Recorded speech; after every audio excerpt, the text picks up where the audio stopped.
Hello Blue House, this is Mrs. Kelsey from People Place. This is a very important time of year. It's course selection time. That's the time during the school year when we do our course planning for next year. And the choices that you and your fellow Hawks will make over the next couple of weeks will determine what NDSS looks like next year. So it's important that we get it right. So let's jump in. Before we dive into reviewing how to get ready and eventually submit your courses for next year, we want you to put this date in your calendar. Junior course selections are due no later than Wednesday, March the 1st. This means you've made your decisions and have entered them into my blueprint by this date. More on that later. Inputting classes is actually the easy part of course selection. The hard work comes in the planning and the preparation for doing so, and at no time is this more important than in grade 10 going into grade 11. So let's start there. Let's start by reviewing what's required for high school graduation in Ontario and how to use your personal graduation summary and your future goals to help you plan. Your graduation summary, a sample of which is seen here, is a very important document to understand. This is where we track all of your progress towards graduation. So it's very important to look it over carefully anytime you're given a copy to make sure there are no surprises. If you have a look at the top section of the page, you'll see all of the big graduation requirements. And remember, when we talk about graduation in its simplest form, we talk about the three big things: 30 credits, 40 hours, and the literacy requirement. The rest of your grad summary is devoted to tracking those 30 specific credits, including the 18 compulsory credits and the 12 optional ones.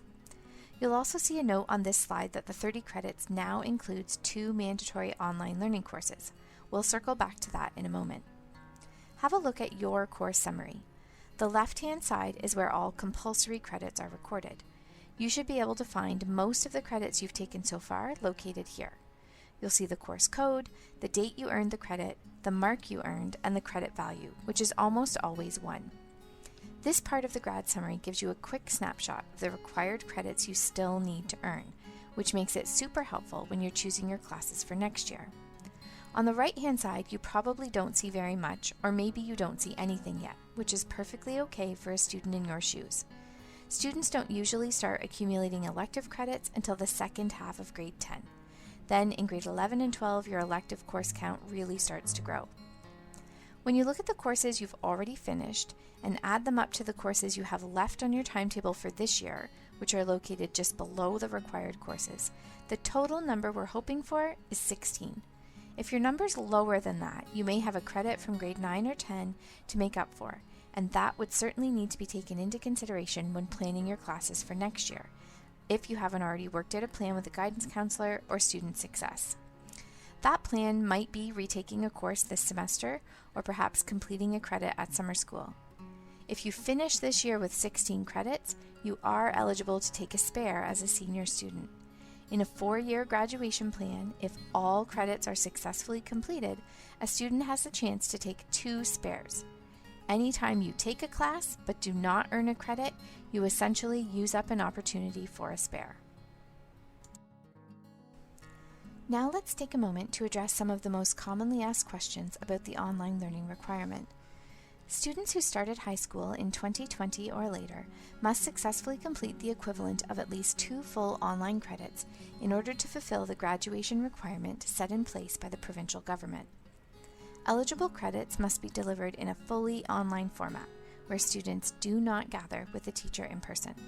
This means that an in-person class where an online platform is used does not meet these eligibility requirements. With the support of their parents or guardians, students may formally opt out of the online graduation requirement. The opt-out form is available on the Limestone website and must be printed off and signed by a guardian and then submitted to People Place. For a variety of reasons, we encourage students to wait until their grade 12 year to opt out if they so choose. Any courses of any grade level taken remotely during summer school will count towards the online learning graduation requirement. Alternately, and more commonly, students may opt to take an online course as part of their regular timetable during their grade 11 and/or grade 12 years. Information about these courses and how to register for them can be found in our course list package material or by speaking with a guidance counselor. In grade 11, course titles shift and become tied to your destination after high school. Prerequisites also become very important in grade 11. For example, courses at the university level in grade 11 and 12 require grade 10 academic course prerequisites. It is very important when picking your classes for grade 11 to think about potential post-secondary pathways for your life after high school. Once students get to grade 11, and assuming that all grade 9 and 10 required courses have been successfully completed, there are only 2 required courses for students to take: English and Math. Grade 11 English courses have a different code than you're used to seeing. Instead of an ENG code, the code will start with the letters NBE. This is because curriculum expectations in grade 11 English courses across all streams are delivered using content that explores the cultures of First Nations, Métis, and Inuit people of Canada.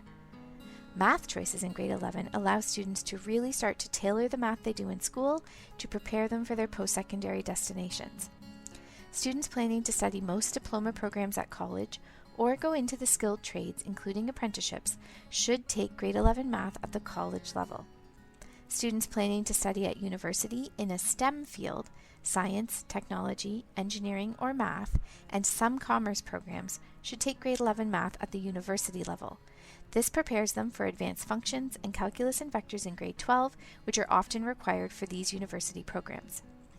Students thinking of attending university but not in a science-related program, including anything considered a social science or humanities stream, could opt to take grade 11 math at the mixed college-university level. This prepares them for grade 12 university-level math of data management. Still, other students planning to head out to the world of work, or students heading to college programs in some areas, may be best served by taking grade 11 math at the workplace level, covering math concepts that are applicable to everyday life.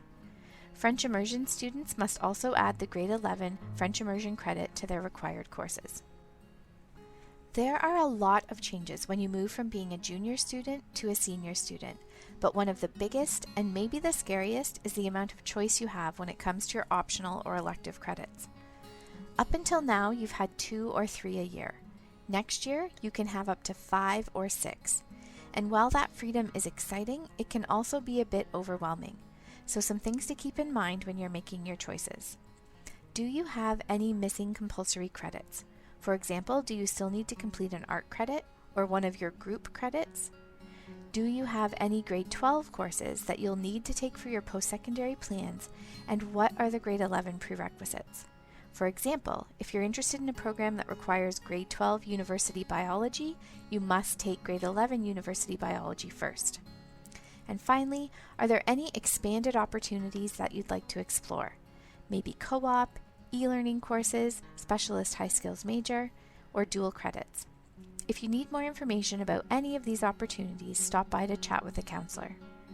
Senior students who have earned at least 16 credits by the end of grade 10 may also opt to take a spare during grade 11. Just like in years past, you will be asked to include 2 alternate choices when you submit your courses.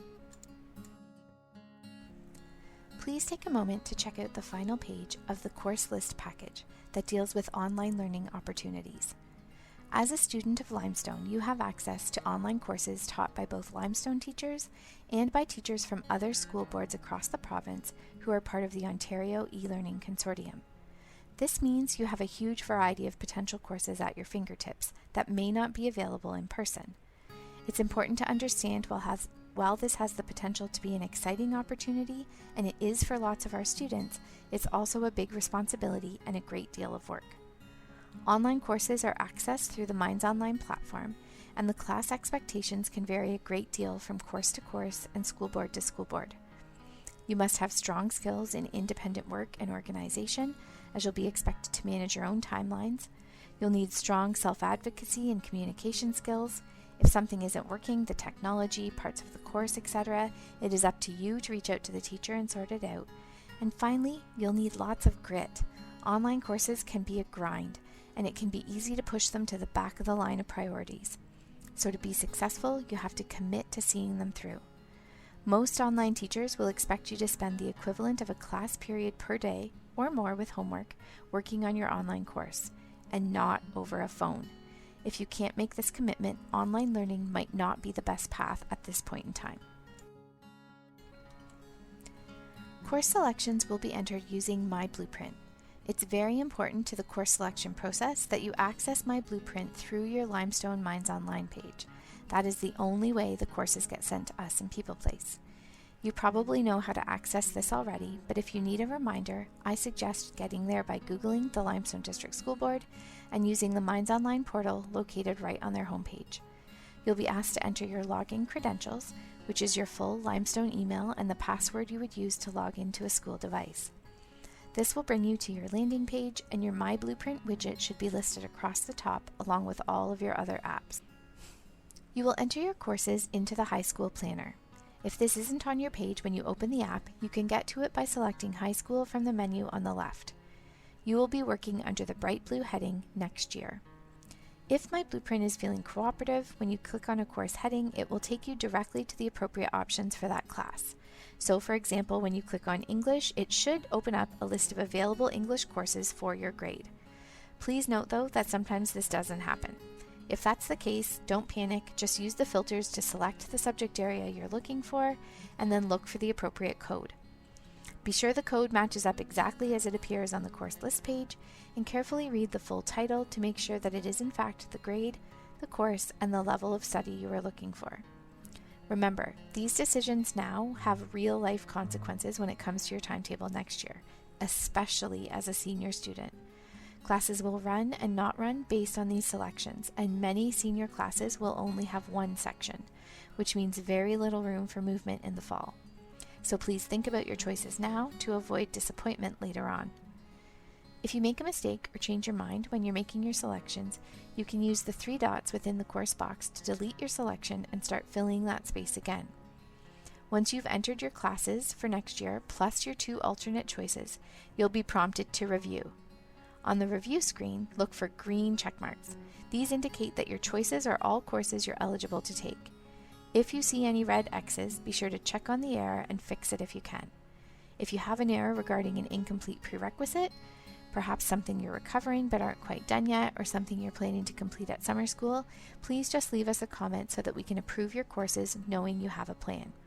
Grade 11 courses have hard prerequisites, so if you're missing one and don't have a plan, you are not eligible to take the course. After careful review, sharing your planner with someone at home, and leaving any necessary comments, you're ready to submit. Use the big blue button, but only when you are 100% ready. Once you have submitted, your courses are locked in and changes can't be made without seeing a counselor. Once you have successfully submitted your classes, you should see the date and time of your submission near the top of your planner page. This indicates that your choices are locked in. You can print off a copy of your choices for your records if you like. Remember, you won't be able to input your choices until this Friday, February 17th. And just a final reminder that courses should be submitted no later than Wednesday, March the 1st. And that's it, Hawks. Use the tools we've chatted about, your personal grad summary, the course list package, the full course calendar available online, the resources in My Blueprint, and if you need to chat with a counselor, feel free to book an appointment. You can use this link or find the booking link on the NDSS website. Happy planning!